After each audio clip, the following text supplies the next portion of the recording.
Well, folks, we got another thing right. The refi boom is in full effect. Refinances went up 35% week on week, 117% year on year. But is a refinance right for you or a second mortgage? We have a lot of folks that should be doing the math, calculating what's called a blended interest rates. It is possible to buy down a refi into the fives, but what is a buy down? We will talk about that.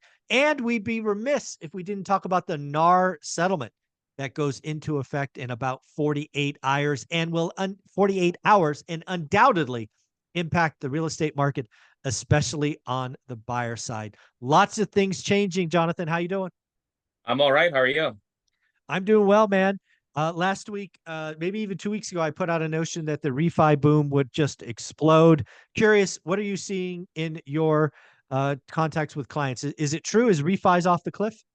Yeah, I mean, we kind of talked about it, I think, last week, where we were like, hey, the rates don't need to move that much, and not a lot of things need to happen to tip the scale over. But we were talking about we think the refi boom has started just because it's a trigger of movement, so that even with the increase in rates last week and then obviously a little dip this week and then now today starting to be a little bit higher today, it's like we're all kind of in again. I think a new rectangle's been created, right? Maybe the top Slightly has come lower. down.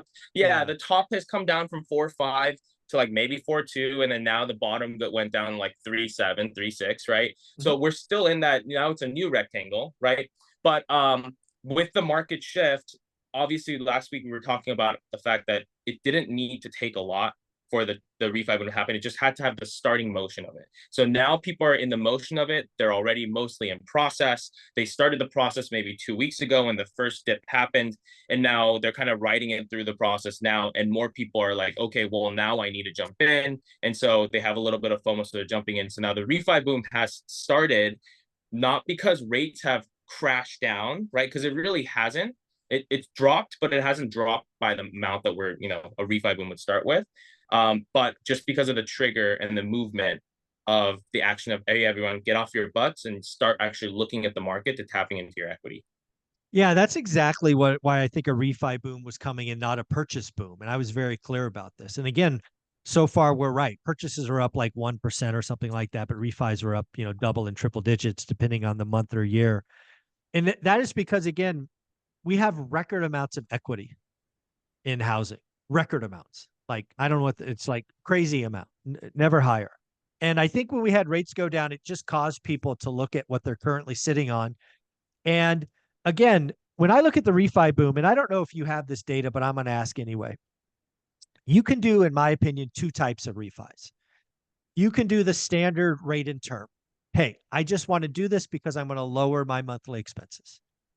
The other one is, hey, I want to do a cash out refi and take some of this money, maybe pay down credit cards, maybe to save for a rainy day, maybe to invest in a business, maybe to put in a backyard, maybe pay for, whatever. I'm curious, in the data that you've seen in the last couple of weeks, can you give me a rough guesstimate, rate in term versus cash out refi? What's the split roughly? I'd probably say 60%, 40%. 60% for refi for cash out, 40% for rate and term. And the Oh, reason, wow. Okay. yeah, the reason why is because a lot of people that refi or that bought in the last year, right? They bought in the sevens, high sevens, potentially in the eights. If they're able to get it down low enough and have a big enough savings on the monthly payment, I've been telling a lot of clients like, hey, you can reinvest that, right? Yeah. And if you're cash flowing happily at where you are right now, Yeah. you can lower the effective interest rate, right, on the loan, pay the loan off faster, but still get the benefits of writing off whatever the 6 point whatever Mhm. percent, right? So Yeah. that only works for bigger loans, right? So that's kind of what I'm talking about for bigger loans, people that usually have a little more liquidity, right? Mhm. But for a lot of smaller loans under 250,000 that are more, hey, I need cash to kind of tap into to buy this, buy that. People with a little less liquidity overall, they are the ones cashing out more than the other ones, right? And a lot of our clients, obviously, we're in California. A lot of our clients are higher net worth sometimes, right, in terms of a bucket range. So they are the ones kind of keeping the cash in, while kind of the people that are starting out and investing started in the last 2 years are really trying to tap into their equity to be able to reinvest into Yeah. something else. Yeah, I got to tell people. I mean, I wrote about it in my book, One Rental at a Time. For the first decade, maybe even 12 years of our career, I was very much in the cash out refi, reinvest. Let me be very clear. I never used a single penny of a refi for a trip, a car, anything. It was always to go buy that next asset.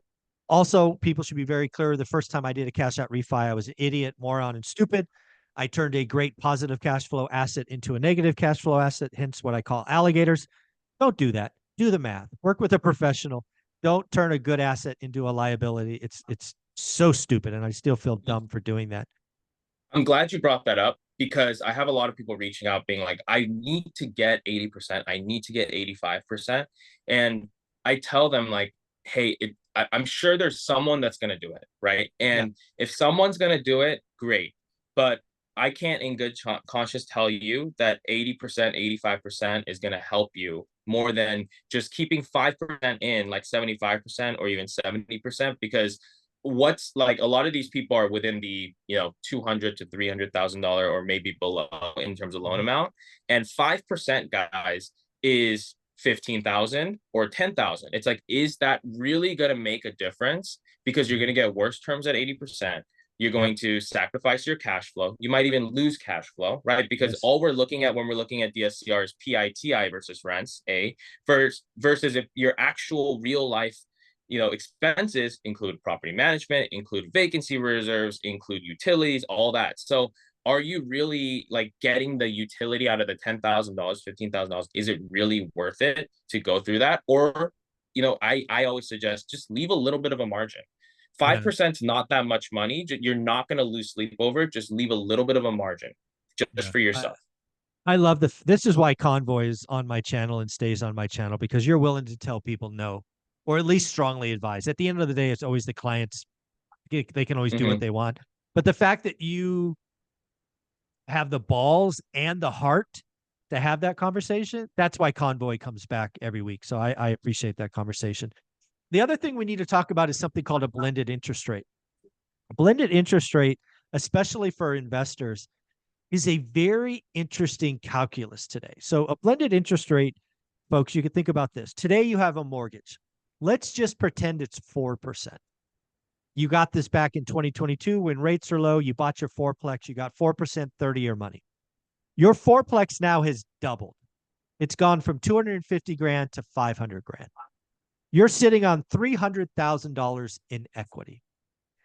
And oh, by the way, you are very much still in growth mode. You want to take a part of that $300,000 in equity and reinvest it in maybe another fourplex, for example. So, as that investor, who I was for over a decade, you have two choices. So, Jonathan, today I could come to you and perhaps get a second, which I've done a quick research, probably is 11 or 12%. I could easily get 100 grand, which would take me from 200 to 300. I'd be at 60% LTV, not a problem. Or I could do a cash out refi. I could pay 3 points, which we'll talk about what a point is, and again, go up to 60 or 70% LTV. And my rate on that new package won't be 12%. It won't be 4%, but it'll be some blended interest rate. And people need to start doing that math because a blended interest rate is important to understand. What say you? Yeah, absolutely. And that's kind of the conversations I've been having with a lot of clients because they're so focused on the rate itself, right? On their first, they're like they to their death will not want to lose like 4% or 5%, right? And I'm like, okay, well, let me break it down for you because if you have a 4% first in your example and an 11% second, and they're roughly not that much different in size, your blended rate on that will probably end up being somewhere in the sevens, right? Oh, I mean, yeah, you could just do the math, right? It'd be seven Yeah, and a half, assuming the same exactly. number. Yep. So if you're in that scenario, right, and you don't even need it, we'll talk about the buy down in a little bit, but you don't even need to buy it down to let's say the 5.5 rate, right? You can keep it at whatever the starting rate is. If it's 60% today, I think the starting rate was like 6.2, 6.3 or something like that, 6.1, whatever that is, right? If it's somewhere with a six handle, like on the low six handle, and your blended rate is a 7.5 or 7.3 or 7.5, whatever it is, then you're looking obviously at a better differential going a full on cash out refinance Yep. instead of doing an actual second loan. Because if you do a second loan, Like, yes, you might feel good that the first rate looks like a 4 and has a 4 handle and you can brag to all your friends, but your payment's going to suck because you have a fat Yeah. second with a payment that's higher. So instead of doing that, keep some equity in, but also if you're going to cash out refi, you can keep doing that, right? And keep it with a blended rate, an actual rate that's lower, and will keep Mhm. your payment actually lower than doing a 4 plus an 11. Yep. Instead of that, do a 5.5, or don't buy it down and keep it at 6.5 or below, right? And at Yeah. that point, then you're actually going to get all your money out with a lower payment. Yeah. So, folks, at the end of the day, the blended interest rate is a math formula. It is something you could absolutely research. I've posted it in my communities many times. But at the end of the day, not a lot of us want to do it. But that's why you reach out to Convoy. You have these conversations. A good rule of thumb is, if, like in my example of a fourplex, you're going to extract roughly the amount of cash that you have in the second versus the first, your blended interest rate is going to be higher than a just a cash out refi. Now, in another example, if your first is 200 grand and your second is 20 grand, there's a very good chance that the blended interest rate will be lower, because again, it's not only rate, it's also the amount of debt that's impacted by that rate. So it is a math formula. It is semi-calcul or complicated. When in doubt, I just reach out to Convoy Home Loans and tell them my scenario. So if somebody wanted to do that right now, how would they do that, Jonathan? Go to convoyhomeloans.com and let us know you came from more at. So let's keep going, because again, Yeah. something we talked about last week, I got some questions on. I think we need to go deeper on. You talked about potentially buying down a DSCR loan into the fives. I believe Mm-hmm. you talked about it costing 3 points. I don't think a lot of the average, kind of casual consumers really understand. All they heard me say was 5.5 or 5.9. So let's be a little clearer and talk about the process. Maybe give an example of how to get something, a 30-year DSCR sub six. Let's do some math. Yeah, absolutely. So obviously, right now, buying it down means you're buying it down from a starting rate without buying points, right? So you So have in your vocabulary, that's uh, called par.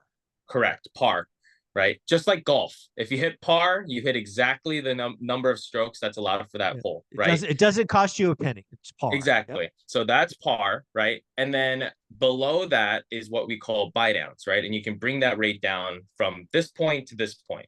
So in our example, the first rate, the starting rate, let's say, is 6.375, right? That's the starting rate without buying it down. Now, if you paid 3 points, which is what is real today, you can buy it down to probably 5.65, right? So is it for everyone? No, right? But it is for and this is what I want to emphasize. It's for the people that want to set it, forget it, not have to worry about it again, because refinancing costs money. So Yes, it essentially, the does. way that you can think about it is you are investing the future refis into one refi where you know that no matter what the market does, you're going to be happy with the return. You know the return, rents are going to continue to go up while your payment stays the same, pretty much, right? So that's why you would do it, right? But if you're doing, let's say, from a 6.3 to a 5.6 in this example, and it's a $200,000 loan amount, right? So at a $200,000 loan amount, 1 point is 1% of the loan amount. So if you wanted to get it from 6.3 to 5.6 in this example, and it costs 3 points, then we're talking about 200,000 times 3%, which Mhm. means it's going to cost $6,000 to get So it down. they'll see a line item on the closing statement calling That for 6 says grand. Yep. points, 6 grand, this to this, right? So 6.3 to 5.6. With the $6,000 though, and how I like to do the math is what's the payment difference between 6.3 and 5.6 in terms of your time horizon of how long you want to hold a loan, Yep. on whether it'll be worth it, how long it'll be take to break that even. Because at the end of the day, right, if you're refinancing, you're technically not, most times if you did it right and you have equity, you're not bringing money out of pocket to pay those points. Correct. So it's wrapped into the loan, right? So people like to bring closing costs and put it right smack dab up front and say, this is what I'm paying now. But I like to explain it's not necessarily what you're paying now if you look at it from an actual mathematical sense. That Mhm. $6,000 is financed over the 30-year period. Mhm. So in reality, what's $6,000 divided by 360 months is $16 a month, right? So that's how it's technically financed over the 30-year term, right? So you're not paying it up front. But the reason you do this is you want to make sure that I'm going to pay off the loan with this, right? I'm going to accelerate the payments or do whatever. It works great if you really get to set it and forget it, right? Exactly. Where this becomes a problem is if rates crash to, I don't know, call it 4%, and you're forced to do another refi. Because I don't know if this is what you mortgage guys call this, but this is what I talk to normal people about. A point, in my opinion, is like prepaid interest. Mm-hmm. You're basically giving the lender, some of their, interest income up front, and thus they're taking it out. Because again, the average loan is only held for 8 years historically. Now, given the low interest rates of this generation, maybe that extends, but that's why banks are willing to say, hey, I'll give you 5.6 instead of 6.3 if you give me $6,000, because frankly, they're betting you're going to, be out of the loan eventually. Yeah. And again, the payment difference and kind of like it's a little bit more of a mathematical breakdown on effective interest rate and such. But even if rates, let's say, drop into the fours, right? You're only mad about it dropping to the fours if your effective interest rate is higher than that still. Yeah. Right. Yeah, and that's something we can maybe expand on in a different video. But essentially, if you're talking about $6,000 to buy it down, and let's say the payment difference is $300 a month, right? Okay. Then the math that I do is $6,000 divided by 300 a month, which is 20 months, right? Yep. Divide that by 12 months, and that's 1.67 years. Yep. Right. So that's the recuperation period to recuperate the cost of $6,000. And I say cost in air quotes because it's only a cost till it's realized, right? But it's costing 1.67 to get your rate down. You're saving $300 a month. And you can so if you're going to be in $300. that loan, let's put it in. So if you're going to be in this loan, in this example, for greater than 2 years, you win. Yep. That's what that math says. Yep, exactly. So that's, I think, an important thing for clients and borrowers to understand, because that's how these things affect. This is why they got to come to Convoy. You're willing to have these conversations. It's not, they might be fun for you, but I'm guessing they're not fun, but they're so important. That's why you're willing to do them. That's why you treat one rental at a time different. You have a drop-down list on your website because you and Dustin will take care of us. I appreciate you. The audience appreciates you. Folks, you got to reach out to Convoy. Just tell him your story. He'll do the math. He'll walk through it. Buying it down in the fives may or may not make sense, but at least you're going to know. Jonathan, one more time, where do they go? Go to convoyhomeloans.com and let us know you came from where at. So let's hit one more thing, like we talked about in the beginning. We have this NAR settlement going into effect, I think, in 2 days. I think it's on the 17th. Might be the 19th. Either way, buying a home, frankly, selling a home, but definitely buying a home is going to change forever. I think there's a lot of confusion, a lot of nervousness. As a lender, I'm curious, what kind of impact or noise are you hearing? So obviously, a lot of realtors that are buyer focused, right? A lot of them are going to have to change their strategy, but now they are required to have the buyer pay for their commission, right? The sellers are working it in 2 ways. There's some of them are, doing, hey, side agreements to do it, increasing the purchase price to fit in some seller concessions, kind of fitting it all in there.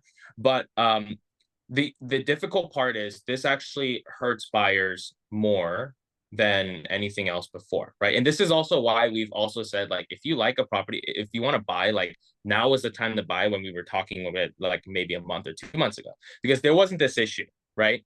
Yeah. So this is, but if now basically what it is let's say it was a 4% or 5% or 6% total commission paid, the MLS does no longer states what the commission's going to be. So the agent, your buyer's agent, has to reach out to the seller's agent and say, hey, like, what are we willing to work out here, right? And if they're not willing to work something out, then the buyer's agent has to come to you and say, hey, I'm sorry, like, you're going to have to pay me, right? Yeah. The way I don't work for free. Yeah, exactly. And the way that this works is, and I think agents are worth it, like, majority of the time, right? Having a buyer's agent, right? Because no normal person has enough time to negotiate every detail.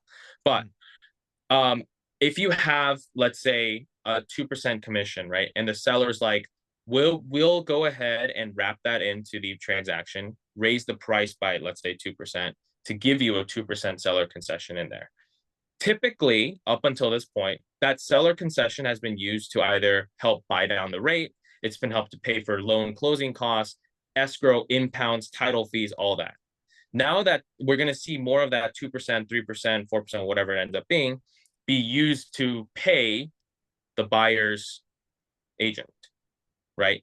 Which actually makes it now 2%, 3%, 4%, whatever it ends up being, more expensive Yep. for the buyer. Yeah, this is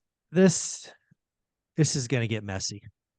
And the other thing that I've tried to get people to realize is this settlement was enacted or released in perhaps the hottest sellers market I've ever seen. I believe we've entered a buyer's market, and this buyer's market's going to get worse. So it's really funny or bad timing that this is coming out exactly when buyer's agents are going to be more important than ever. So folks, buckle up. It's going to get messy. One more time, Jonathan, if somebody wanted to reach out, how do they do that? Go to convoyhomeloans.com and let us know you came from where we're at. Or if you're Thank an you, bud. agent listening, right? Yeah, Just real quick, if you're an agent listening, reach out to kind of see how we can help, finance this or work this for your clients as well, so you can be better. absolutely. Agents, do me a favor, reach out to Jonathan and or Dustin. Tell them you came from one rental at a time. They will take care of you. Thank you, buddy. Thank you.